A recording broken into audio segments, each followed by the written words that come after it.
Buenas noches, gracias por acompañarnos. Bienvenido a su espacio Tertulia de Noche.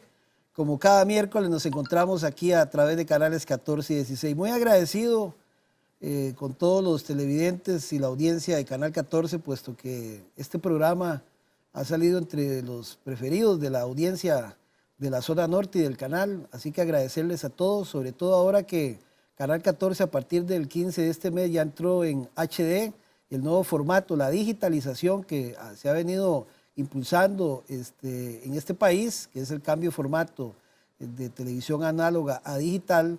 Ya Canal 14 es el primer medio regional en entrar en esa era de la digitalización y por lo tanto agradecemos muchísimo de corazón que ustedes nos acompañen no solamente por este medio de los diversos espacios, sino que también sabemos que tienen muy presente Tertulia de Noche entre sus preferidos.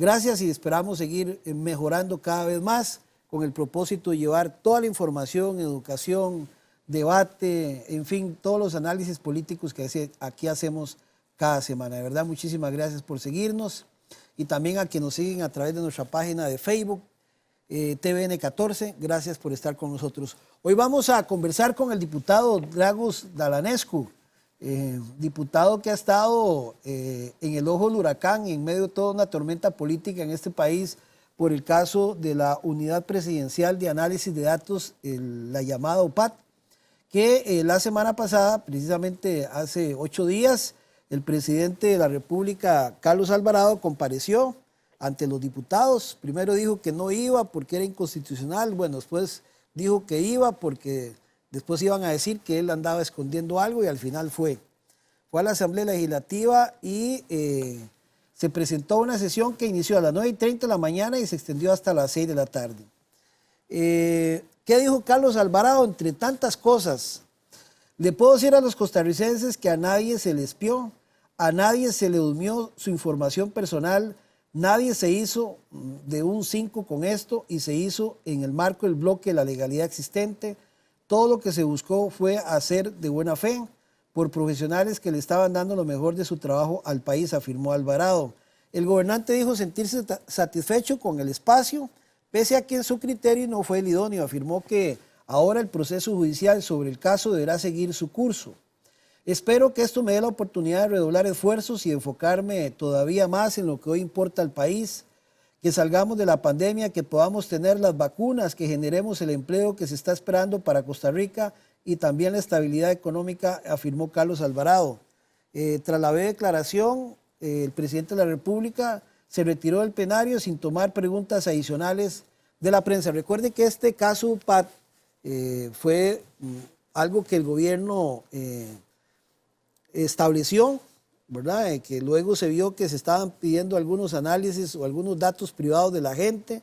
Se hizo todo un escándalo en el país porque se creía que se estaba espiando a la gente, como decimos popularmente, algo que solo ocurre en otros tipos de países y no el nuestro. Por lo tanto, fue que se le llamó al presidente a que diera información al respecto. ¿Qué otras consultas hubieron? Una consulta a la liberacionista Silvia Hernández. Carlos Alvarado admitió que no tenía conocimiento de que el excoordinador de la UPAD, Diego Fernández, se hubiera reunido con los funcionarios del OIJ para gestionar información de carácter sensible. El mandatario afirmó que él no dio instrucciones de conseguir datos personales sobre criminalidad, a pesar de que los estaban pidiendo. Dijo que lo que solicitó en términos generales fue información para elaborar una política de prevención y hacinamiento carcelario. Afirmó que tampoco le pidió al ministro de Seguridad facilitarle a esa unidad presidencial de análisis de datos la lista de aprehensiones del año 2019. Tampoco respondió Carlos Alvarado de manera directa cuando la diputada Hernández le preguntó si el ex asesor Santiago Álvarez podía pedir dicha información en su nombre. En fin, ha habido mucho cuestionamiento en este sentido, ¿verdad? Porque Carlos Alvarado dice que desconocía un montón de cosas que esa unidad presidencial de datos se supone que estaba manejando y que el presidente decía que era para tomar buenas decisiones en ese momento. Bueno, en esa sesión se cuestionó al diputado Dragos Dalanescu, que está aquí con nosotros, porque ya le digo al presidente que sí es cierto que la clave de su celular era 1, 2, 3, 4, 5, 6. tengo que decir que a mí me dio mucha risa porque de verdad que una clave de esas es la que siempre en los bancos o en todas las campañas publicitarias dicen que no hay que ponerle a nada. Me llamó mucho la atención que el presidente le pusiera a un teléfono, es el presidente de la República, unos dígitos que cualquiera no sé, es como una clave carajillo, no sé. Carajillo digo yo porque a veces no hacen análisis sobre si pueden ser violados o no en el sentido de la seguridad. Pero bueno, el tema es que aquí está Dragos con nosotros para que nos cuente qué pasó, porque ya el presidente Carlos Alvarado y el Poder Ejecutivo han insistido que la desaparecida unidad presidencial, UPAD, se creó porque era necesario contar con datos para hacer una mejor política pública, pero hay un abogado que se llama Mauricio París Cruz, advirtió que este trabajo no se requería tener acceso a datos personales de los costarricenses y bueno, al final hay toda una discusión en ese sentido. Drago, gracias por acompañarnos para hablar de este tema. No, gracias a vos por la invitación y más bien me encantaría que empecemos a contextualizar un poquito cómo se dio todo este escándalo, porque todo este escándalo no es de gratis, está muy bien argumentado y primero se apareció en la Gaceta exactamente hoy hace un año, el lunes 17 de febrero, ahora estamos miércoles 17 de febrero del 2021, apareció este decreto presidencial que se hizo y estaba firmado desde el 14 de octubre del 2019. Entonces pasaron técnicamente 4 meses desde el momento en que lo firman hasta que lo publican. Ese día, en específico, Álvaro y querida teleaudiencia, fue el día que vino el señor Otón Solís Fallas a comparecer con respecto a las estafas del PAC en la otra comisión que también en la cual yo también estoy, y que se ha descubierto todas las barbaridades que el PAC desde su misma génesis ha estado estafando con los contratos falsos al Heraldo Público, porque ya el PAC tiene una condena por los contratos del 2010, pero nosotros en esa comisión descubrimos que en el 2006 y en el 2002 utilizaron los mismos artilugios de contratos falsos. Pero bueno, entonces el gobierno PAC espera 4 meses a la fecha indicada para mandar, cuando estaba toda la prensa, todos los medios, todos los políticos inmersos en la comparecencia del señor de la ética y la moral, el señor Otón Solís Fallas, y publican este decreto presidencial en el cual en el artículo 7 definitivamente llegan y es contundente, que dice que todas las instituciones públicas tienen la obligación de ceder todos los datos sensibles de los costarricenses. Entonces, este decreto, cuando lo descubren los medios, se hace tal escándalo que el presidente lo deroga inmediatamente, apenas sale a la luz pública. Se dan 8 ceses inmediatos entre renuncias y despidos, ¿verdad? Estamos hablando de ministros, estamos hablando de viceministros. O sea, no fue una cosa pasajera. Tuvimos que pasar por la vergüenza de que la Fiscalía General de la República allana Casa Presidencial. La primera vez en la historia patria que pasa semejante barbaridad de que se da un allanamiento a Casa Presidencial, se da toda una serie de escándalos y empezamos nosotros en la comisión a investigar el tema. Nos dimos cuenta que este decreto era un proyecto que el presidente Alvarado, desde el mismo momento en que entró en el 2018, tenía totalmente visualizado y en 3 ocasiones mandó proyectos semejantes a estos y en el Mideplan se los rechazaban. Don el señor José Ortega.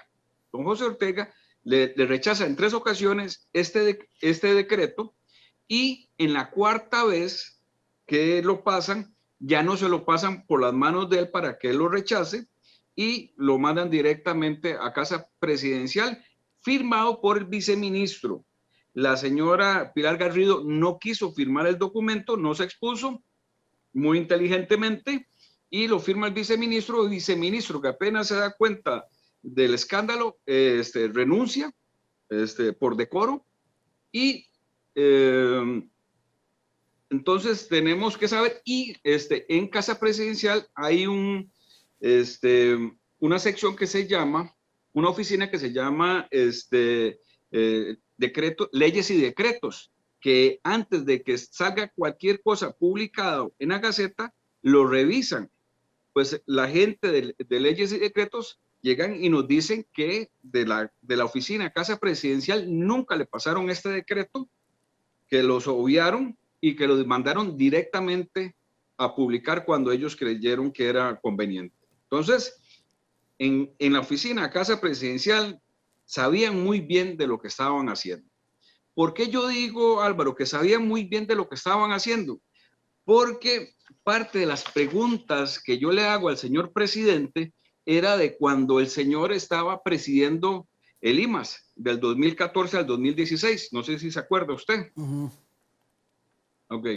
Bueno, resulta que el señor presidente actual, don Carlos Alvarado, fue presidente de IMAS, y siendo presidente de IMAS, firma con algo que se llama Horizonte Positivo, un contrato, que es un emporio del sector privado, firma unos contratos para transferencia de datos entre Horizonte Positivo y el IMAS. ¿Quién era el presidente de Horizonte Positivo? El actual ministro de Enlace, el señor André Garnier. André Garnier, que ha sido sujeto de constantes críticas y que ha estado al vilo constantemente por sus extraños manejos y por no pagar, desde no pagar impuestos por sus casas de lujo hasta prestar helicópteros al presidente y pagarle estadías donde para los que estamos en la función pública está prohibido. El contrato del famoso tren eléctrico que se está trabajando acá en la Asamblea Legislativa, al cual yo estoy en contra, no porque está en contra de modernizarnos, sino porque estoy en contra del despilfarro. Resulta que este tren eléctrico le iba a pasar exactamente al frente del negocio que él tiene en el Coyol de Alajuela, y que pasamos un tren eléctrico que en el gobierno de doña Laura Chinchilla valía 600 millones de dólares, en el gobierno de don Carlos Alvarado vale 1.550 millones.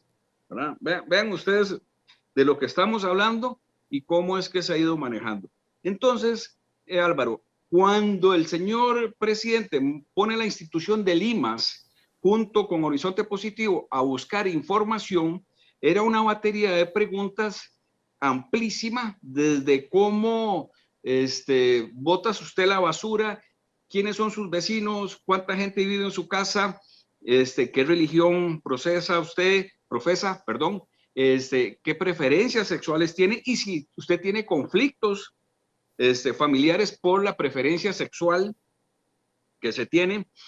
Y entonces recordemos cómo es que se mete Carlos Alvarado a la segunda ronda por un tema, un escándalo que se dio por el tema del matrimonio igualitario, y luego la segunda ronda se gana por cómo manejan el tema religioso de los costarricenses. Entonces, para mí, el presidente Alvarado sabía muy bien el manejo de los datos, porque ellos ya los venían manejando desde Limas. De facto, estos muchachos estuvieron durante 18 meses trabajando en la UPAD, de hecho, ¿verdad? No de derecho. Y es un tema que podemos escarbar y seguir discutiendo sobre lo que hemos descubierto sobre el tema de la UPAD. Sí se recabó material sensible, algunos ministerios no dieron, otros ministros sí dieron material sensible. El mejor ejemplo es Michael Soto, el cual el presidente de la República le manda a solicitar que le entregara todos los datos de los privados de libertad, quiénes son, por qué están en condena, qué edad tienen, familia, cuánto les queda. ¿Todo eso era necesario para las obras públicas? Evidentemente que no, porque el mismo Mideplan, Jorge Ortega, cuando le dice que no a los primeros intentos de decreto, es porque llega Álvaro y le dice, mire, es que ya tenemos instituciones como el INEC, como el mismo Mideplan, como el mismo Cinerube, que te ofrece todos esos datos sensibles, ya despersonalizados, sin necesidad de crear otra unidad adscrita únicamente a Casa Presidencial.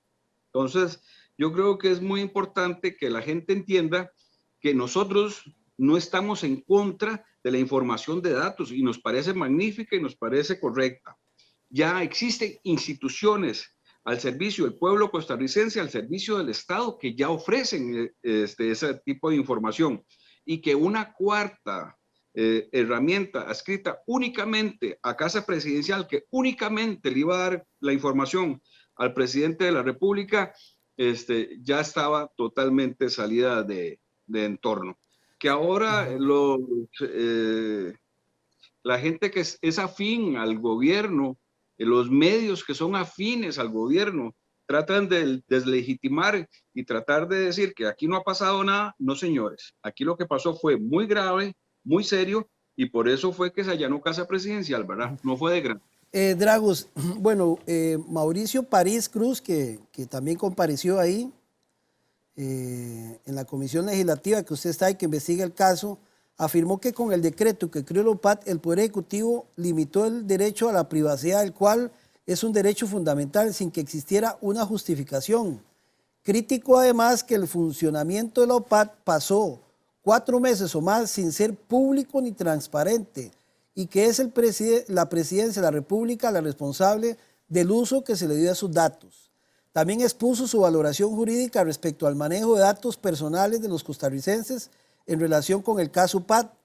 En la Asamblea Legislativa fue que dijo esto, dijo que considera que se cometieron una serie de errores en cuanto al dictado del decreto 41-996 que creó la unidad y en cuanto al tratamiento de datos personales, incluyendo datos sensibles de los costarricenses que realizó el grupo de personas de Casa Presidencial. Dice textualmente, me parece que no se podía limitar un derecho fundamental de los costarricenses por medio de un decreto ejecutivo, sobre todo cuando esa limitación no respondía a una regla de ponderación que permitiera justificar por qué sacrificar un derecho fundamental de todos los costarricenses frente a un objetivo como realizar mejor política pública, pero que no tiene asidero constitucional ni es un derecho fundamental, según dijo este abogado. París enfatizó que cuando chocan dos derechos fundamentales, se tiene que valorar cuál de ellos está por encima del otro, pero que en este caso se intentó sacrificar un derecho fundamental, que es el derecho a la privacidad, sin que al frente tuviéramos una justificación de otro derecho fundamental. ¿Cuál es la justificación? El hecho de que el señor presidente de la República requiera datos para hacer política pública, eso no es un derecho fundamental, según él dijo. Pero vamos a ver, todo el tema es qué se quería con todo esto, digamos, cuál era no se ha dicho, pero no sé qué ustedes que están en la comisión, cuál era el objetivo que había detrás de todo de ese análisis político, o tener a cierta gente ya identificada de quienes criticaban, o cuál era el sentimiento que se generaba en el país, porque eso ocurre con las redes sociales y lo usan los mercadólogos, ¿verdad? Que es todo un análisis de lo que están pensando, proyectar, que políticamente ha existido lo usó Trump y lo han usado en otros países de Europa para inclinar elecciones o posiciones respecto a ciertos temas. ¿Por ahí andaba la cuestión o es una mera interpretación o un mal pensamiento? No, Álvaro, tenés toda la razón. Vamos a ver, una cosa es la política pública que se ocupa, los datos que emergen, que ya los tenemos de otras instituciones, como ya dije, el INEC, Cinerube, el mismo Mideplan. No era necesario crear esta otra oficina adscrita a Casa Presidencial. Con esto que se inventó, ¿verdad? Se manejan muchos datos, se pueden sensibilizar, se puede a través de las redes sociales mandar exactamente el anuncio que a usted le haga clic y que lo haga salir a votar por X persona o por X partido, o que más bien en protesta más bien no lo haga votar. En el 2016 en Europa se hizo un escándalo muy grande con respecto a Cambridge Analytica. Sí. Cambridge Analytica era una oficina que se dedicaba explícitamente a recopilar los datos sensibles de Facebook, Twitter, Instagram, porque a través de ahí podían recopilar muchos datos para saber cómo es que pensaba esa persona, qué miedos tenía, qué colores les gustaba, qué equipos de fútbol les gustaba o cuáles no les gustaba para nada, para así poderlos segmentar, dividir, meterlos dentro de canastos diferentes y mandar la publicidad exactamente que iba a hacer clic con ese grupo sectario. Entonces, como yo dije, yo creo que el PAC desde el 2014 estuvo recopilando datos sensibles utilizando la figura de Limas como tal, y ahora querían pasar al siguiente nivel, que era ya recopilar los datos de todas las instituciones, cosa que está prohibida por ley, ¿verdad? Y la excusa que daba el presidente es exactamente eso, que era para ayudar, para saber dónde están los pobres, para saber cómo poderlos ayudar más y mejor. Mire, todas esas excusas, yo me acuerdo cuando cuando se descubrió todo el asunto, llegaban y nos decían que era para saber dónde es que está las escuelas que se ocupan reparar y dónde en el Valle Central es que se hacen los cuellos de botella. Mire, en el MEP, en el Ministerio de Educación Pública, hay una sección que se llama el DIE. En el DIE ahí pueden averiguar cuáles son las escuelas, cuáles son los colegios o kinder que ocupan reparación, no hay ningún problema. Ustedes quieren saber dónde están los cuellos de botella, con mucho gusto nos pregunta cualquier costarricense y nosotros les vamos a decir que de tal hora a tal hora, en Heredia, la salida de Heredia es un verdadero caos vial. En el aeropuerto, el cuello de botella que se hace en la división que va hacia Alajuela y la otra que va hacia el occidente de la provincia, y así sucesivamente. O sea, todas esas excusas o todas esas buenas intenciones, está pavimentado el camino de los infiernos, decía mi abuela allá en el barrio San Martín. Entonces, yo esas excusas no me las creo, no son de recibo, porque si hubieran sido verdaderas, jamás hubieran ni despedido a 8 funcionarios públicos, ni se hubieran tirado abajo el decreto que firmó el presidente Alvarado apenas se descubrió. Sí, Pero es que, recordemos, Drago, es que sí, digamos, uno puede decir que es que la minería de datos es la minería de datos. Usted puede decir que es cierto, que puede agarrar para eso, pero también los datos existen para otras cosas, ¿verdad? Y eso estamos claros de que hoy en día así funciona la política, la opinión pública la administran correctamente de acuerdo a todos estos datos de la gente, las casas farmacéuticas, las empresas, en fin, a uno con todos los datos sensibles que tienen de nosotros, porque hoy no hay vía privada, más lo que recaudan en las redes sociales, que cada vez que usted participa en un jueguito, lo que está haciendo es entregando información, sencillamente hay algoritmos que están básicamente estudiándolo a usted, su comportamiento. Amazon, por ejemplo, usted comienza a comprar 3, 4 cosas, ya lo va cuadrando sobre qué ofrecerle y le dice, vea, ¿qué le parece esto? Y usted lo compra. Porque así funciona hoy el análisis y la minería de datos, que ya está clarísimo cómo fue que Trump ganó en Estados Unidos cuando nadie lo daba por vencedor, ¿verdad? A qué grupo les hablaba, cuáles eran los mensajes claves que utilizaba, a quién se dirigía exactamente. Y eso ha pasado con muchos países en América Latina que utilizan este tipo de información para tomar decisiones de tipo comercial o para lo que sea, porque los datos son para lo que sea. Lo que queremos decir es que aquí, digamos, según este abogado, no había necesidad de estas cosas y bueno, el presidente defiende su tesis. Pero hoy es importante conversar con Dragos porque específicamente también hay que pensar en el sentido de que se van a dar decisiones muy, muy dolorosas para el país que estamos viendo actualmente y quién más también entender de que la imagen del presidente es una de las más deterioradas en América Latina. Para eso también pueden funcionar los datos. Son interpretaciones que puede uno dar este sentido. Está lo del Fondo Monetario Internacional, lo del tren, decisiones que efectivamente vienen siendo impopulares para una administración de un partido político que tiene un presidente en específico que se llama Carlos Alvarado. Lo cierto del caso es que estas cosas, si no son transparentes, como pareciera que no fueron, por todo lo que ha venido diciendo el mismo Dragos, por todos los despidos que se dieron, el escándalo que se dio, ahora sencillamente parece que fue un caso más que ya nadie más va a hablar del tema, pero sí fue evidente que estas cosas existen y que si no se manejan de una manera transparente, nos deja la interpretación todas estas cosas que puede ocurrir. Vamos a ir a una pausa, Dragos, y para luego volver para seguir viendo otros temas de qué va a pasar de aquí para adelante con esto. ¿Esto se murió aquí o cómo se asegura el país de que un gobierno no utilice datos sensibles para cosas que no necesariamente no tengan que ser de política pública? Que ahí es donde se puede romper un hilo muy delgado de entre los intereses del país a los intereses muy particulares de un partido o un grupo dentro de un Estado que quiera posicionar algún tema en específico. Ya regresamos con Dragos Dalanesco aquí en Tertulia de Noche.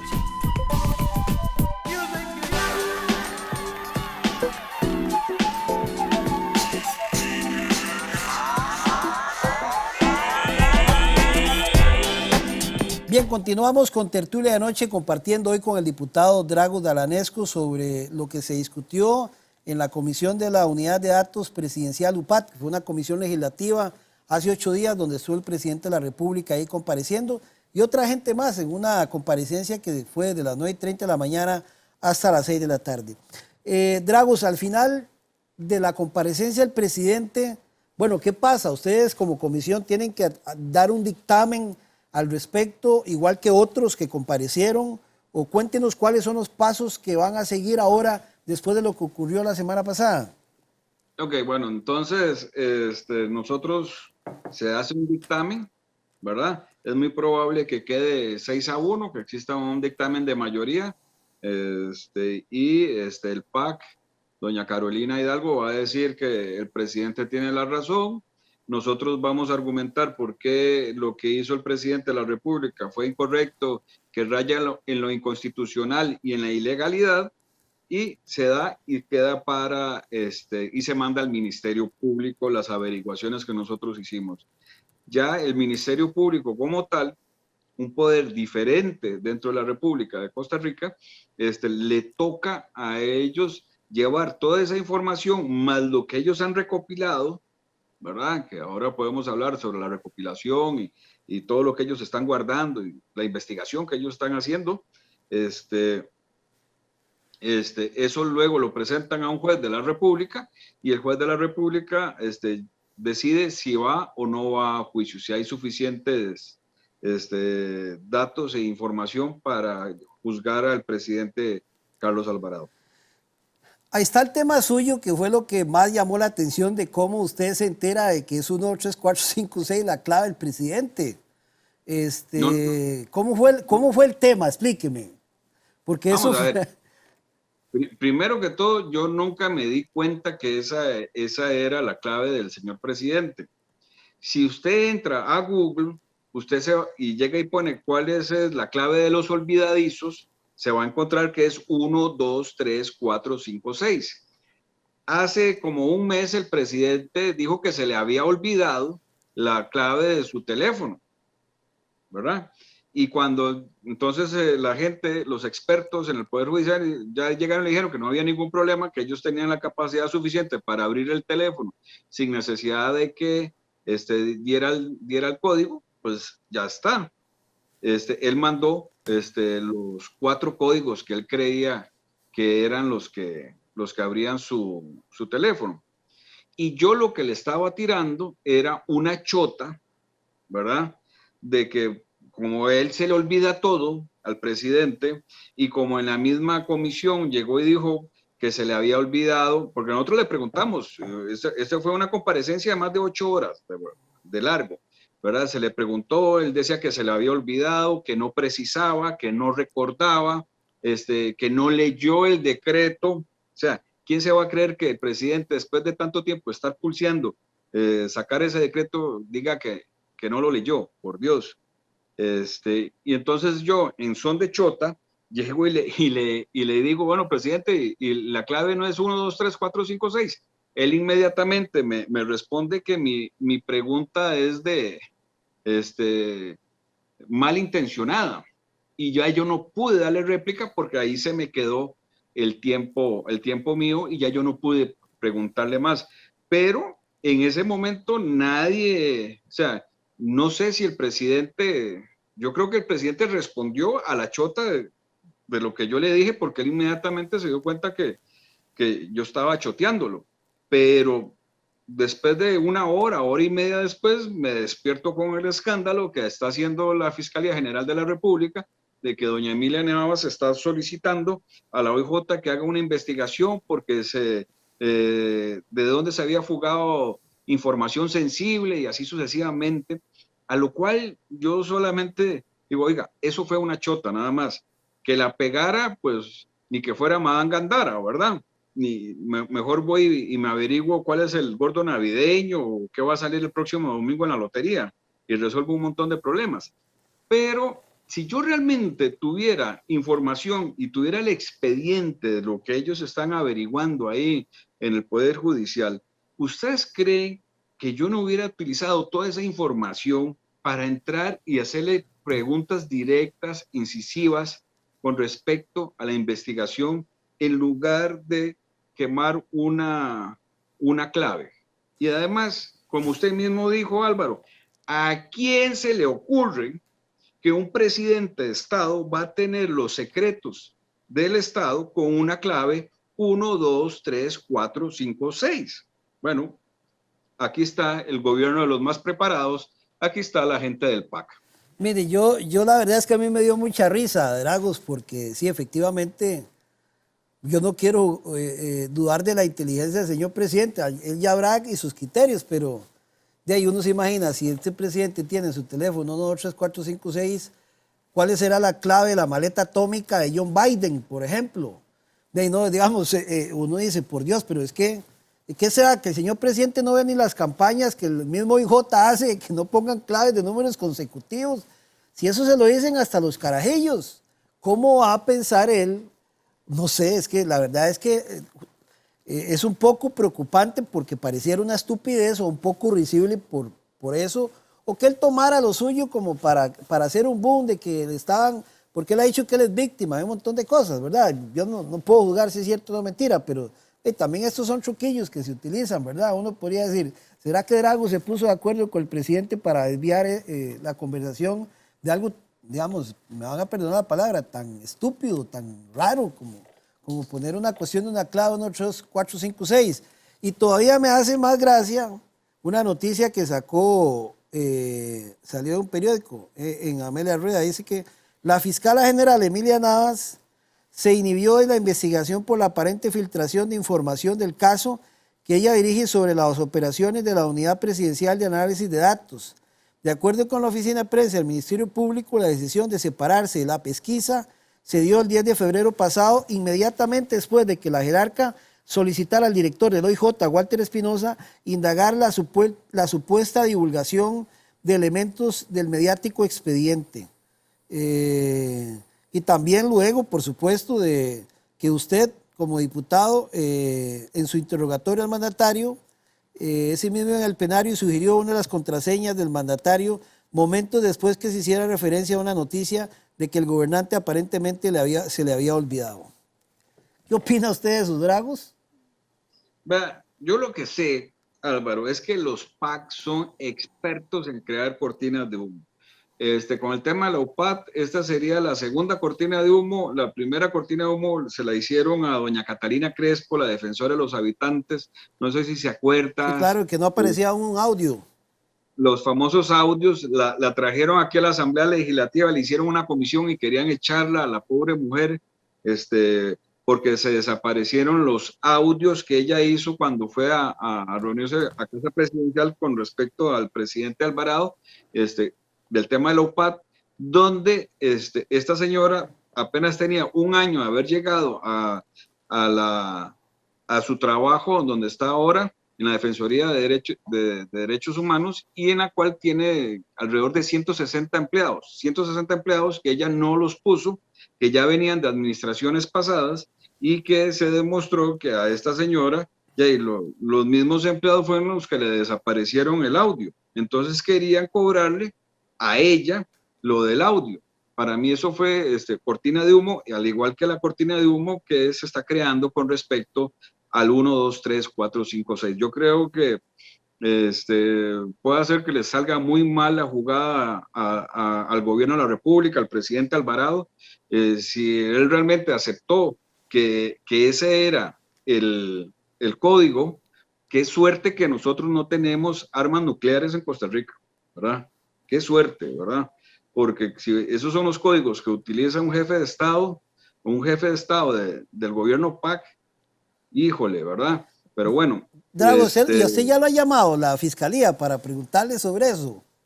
Yo me puse inmediatamente a disposición. Saben dónde localizarme. Estoy en mi oficina, estoy en mi casa, estoy trabajando siempre y no tengo ningún problema con ponerme a disposición de la fiscalía o de la OIJ. O sea, en verdad que fue una chota y yo creo que todo el mundo lo entendió como una chota y solamente ella, ¿a quién se le iba a ocurrir? A lo mismo le preguntaba 0000 o 1111.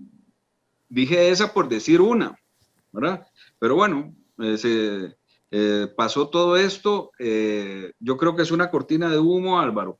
Yo creo que el pueblo costarricense tiene que enfocarse en lo realmente importante y principal con respecto a esta investigación de la UPAD, no en los distractores. Para mí esto es un distractor de casa presidencial, de lo que realmente es importante enfocarnos en los temas de inconstitucionalidad, de ilegalidad, de irrespeto, porque toda esa información, si hubiera sido despersonalizada, porque ahí está el kit del asunto, en el momento en que se despersonaliza la información, pero ellos querían los datos aún sin despersonalizar.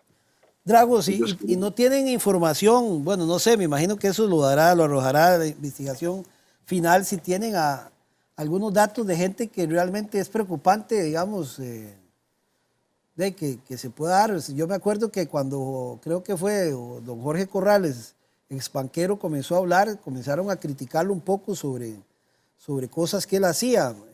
Pero yo lo digo, y otra pregunta es si esto es de este gobierno o viene desde el pasado. Es que, como yo te dije, yo creo que la DIS, la Dirección de Inteligencia y Seguridad, siempre ha trabajado con todos los gobiernos anteriores, pero es una gente muy seria, que no se mete en temas políticos partidarios, sino se mete en temas de nación como tal, y que yo sepa, nunca se había hecho un escándalo con respecto a esto. Esta es la primera vez que pasa. Recordemos un tema muy importante, Álvaro y televidentes, es que el PAC, al igual que el Frente Amplio, son los únicos dos partidos que forman parte del Foro de Sao Paulo.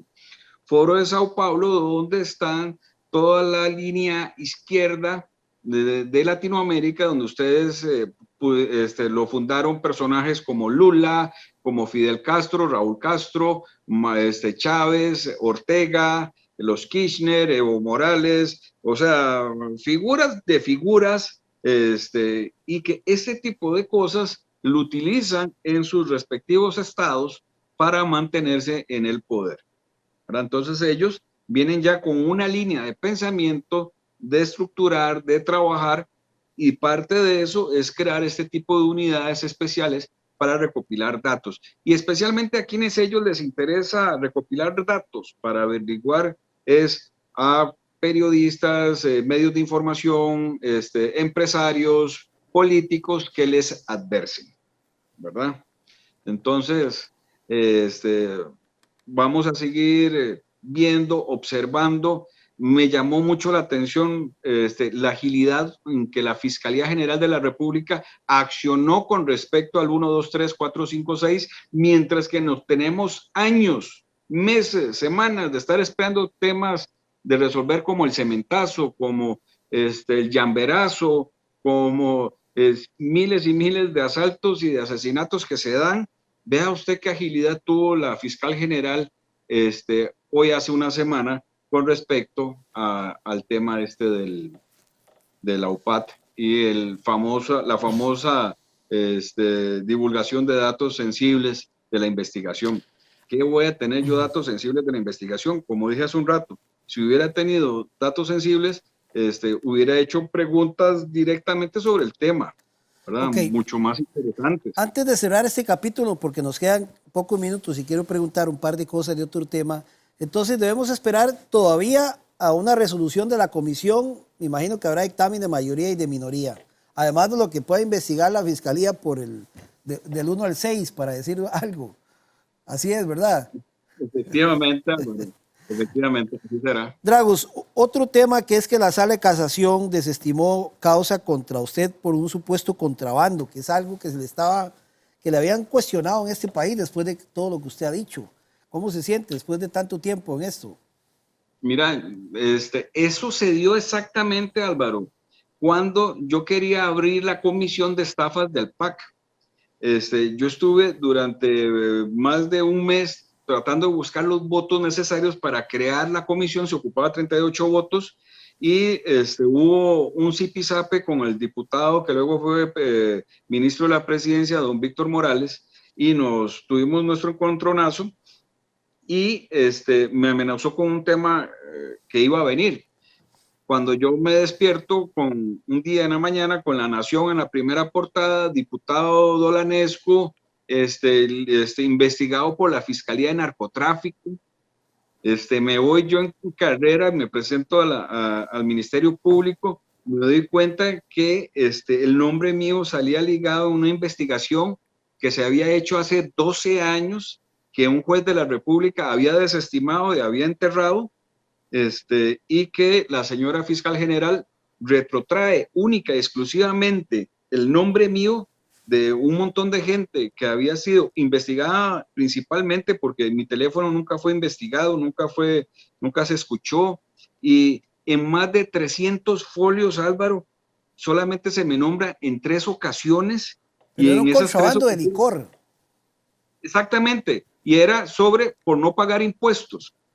Y decían los que investigaron que decían que yo había traído 5 millones de tapas de guaro cacique a Costa Rica.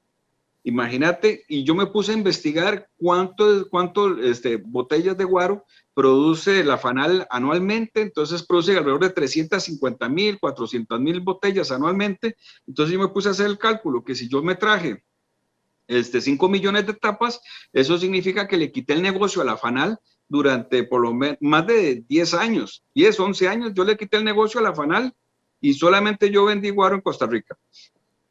Bueno, esto he durado exactamente 2 años y un poquito, mandando escritos, juzgados, dimes y diretas, hasta que exactamente ya por fin llega y dicen que efectivamente que no hay nada, que no ha salido nada, que me decían que yo traía las tapas de Europa porque yo iba mucho a Europa. Si a mí me hubieran preguntado por qué yo iba tanto a Europa en esos años, estamos hablando del 2009, 2008, 2007, con mucho gusto yo les hubiera dicho que mi padre estaba enfermo. Mi padre pasó enfermo más o menos del 2005 a 2009 en una enfermedad terminal, ¿verdad?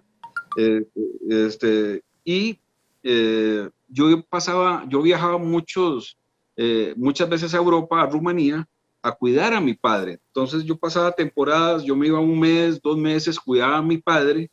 Cuando ya se sentía mejor, yo regresaba a Costa Rica, donde tengo mi familia, donde tengo mis hijos, seguía trabajando, mi vida normal. Cuando se agravaba a mi padre, entonces iba y lo acompañaba, porque yo creo que ese era el deber de uno como hijo, cuidar a los padres que le dieron a uno la vida.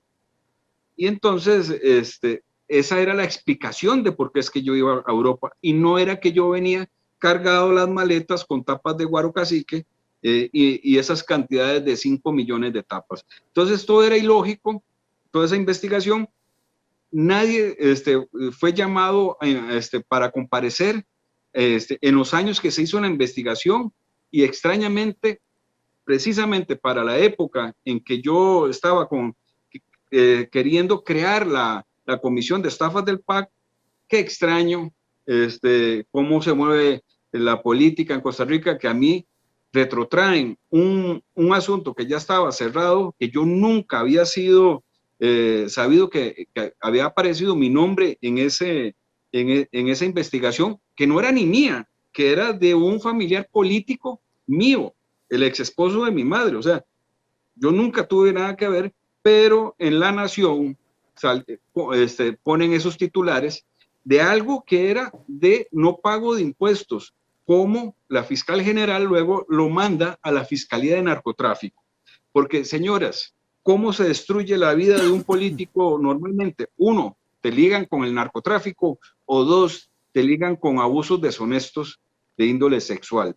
Pues bueno, después de 2 años y medio, ya puedo dar por cerrado este capítulo, pero bueno, es parte de seguir con la lucha, seguir denunciando y tratar de hacer lo correcto una y otra vez.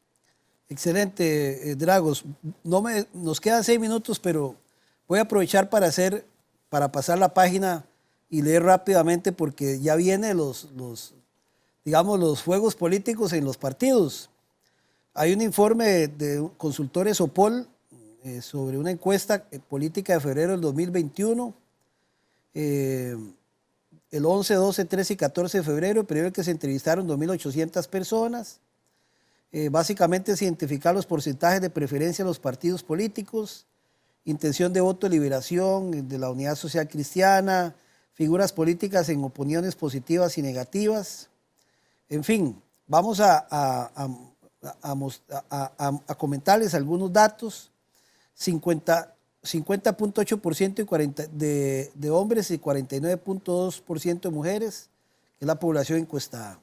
Ok, el Partido Liberación Nacional es el que tiene un porcentaje más alto de preferencias entre los entrevistados, con un 16.4%. En segundo lugar se ubica el Partido Unidad Social Cristiana con 8%. En tercer lugar el PAC con un 2.7%. 5 puntos no responde. La Convención de Liberación piensan votar, un 60.9% dice que no y solo un 25.2% dice que sí. ¿Cuál de los siguientes personas votaría como candidato al Partido de Liberación Nacional? José María Figueres es la figura que tiene un 26.9%, 21.3% no respondió. En tercer lugar está con 18.8% Antonio Álvarez de Santi y luego le sigue Rolando Araya con 16%. Más abajo el candidato Oscar Arias, Carlos Ricardo Benavides 5% y después para abajo todos, Thompson, Gerardo Corrales, Rolando González, Guillermo Constella, Claudio Alpizar y Fernando Zamora. Ojo, quien piensa votar en la Unidad Social Cristiana, según esta encuesta. ¿Piensa usted votar en la convención del Partido Unidad? 16.8 dice que sí, 69.4 dice que no. Está, digamos, todavía piensan, o sea, menos personas que de la Unidad que Liberación piensan votar. Y el candidato por los cuales votarían la Unidad Social Cristiana estaría Pedro Muñoz con 33.2. Luego Linet Saborío, imagínense, que fue vicepresidente de la República, creo que en el gobierno de Abel Pacheco, o de Miguel Ángel Rodríguez. Efectivamente, no, de don Abel. De don Abel. Luego está 25.2, no responde. Después está Roberto Suñol y Edwin Macís con un 7.6%. Figuras políticas. ¿Cuánto tiene don Roberto Suñol? 8.4%. Muy poco. Luego figuras políticas, ahí vienen muchísimas figuras políticas que los conoce, no los conoce. En fin, bueno, es una encuesta que, por ejemplo, ¿votaría usted por por Fabricio Alvarado para presidente? Dice que un 26.3 dice que sí, un 62.4 dice que no. José María Villalta, 18%. 18.2 sí votaría por él para presidente, 66.5 dice que no.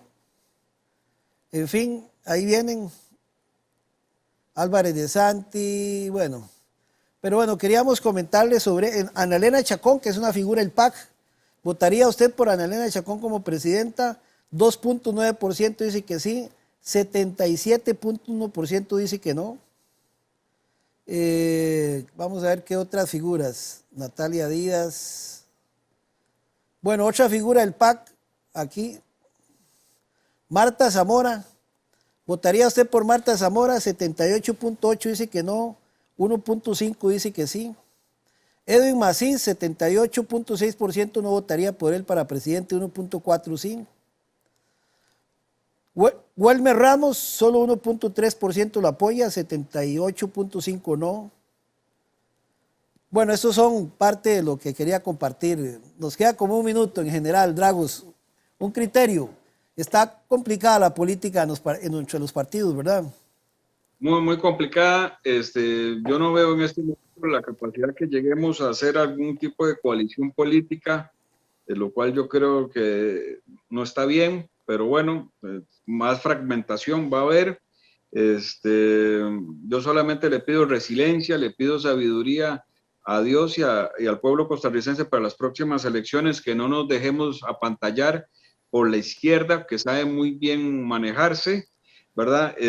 Hace poco viajé a Estados Unidos, a la Florida, en donde estuve en una reunión de partidos, organizaciones y fundaciones y pensadores de centro y de derecha, y creamos algo que se llama la Fundación por la Libertad, donde estamos tratando de que toda la gente, desde Brasil hasta México, y que somos de centro o de centro derecha y de derecha, nos podamos unificar en un mismo criterio. En esa reunión yo salí electo como secretario general del movimiento. Entonces estamos organizándonos también a nivel latinoamericano para seguir trabajando, unificando criterios y dando la lucha. Así como la izquierda se agrupa en el Foro de Sao Paulo, en el Grupo de Puebla, anteriormente se llamaba la Internacional Socialista, si te acuerdas, antes del 89, pues así nosotros deberíamos de organizarnos en grupos de centro y de centro derecha para poder reagruparnos como lo ha estado haciendo la izquierda, y por eso es que nos han ido ganando las elecciones de formas y formas particulares. Muchas gracias, Dragos, por este tiempo y por haber compartido con nosotros acá en Tertulia de Noche. Vamos a tener tiempo luego para hablar de ese tema. Claro que sí. Muchas gracias a usted, muchas bendiciones y muy buenas noches. Bien, muchas gracias entonces al diputado Dragos Dalanesco. Ya hablamos, creo que les quedó bien la información de parte de él sobre lo que es esta unidad presidencial de análisis de datos UPAD y otros temas. Que esto último lo leíamos como una encuesta que sale reciente de UPOL. Ya están los procesos internos en los partidos políticos porque ya estamos, el próximo año habrá que elegir presidente de la República y por lo tanto, a pesar de que estamos en tiempos de pandemia todavía, la política continúa. Y esto es un tema que vamos a tener también en nuestros próximos programas de Tertulia de Noche. Agradecerles como siempre, un abrazo sincero, que la pasen bien. Nos vemos la próxima semana. Gracias por estar con Tertulia de Noche y Canal 14. Chao.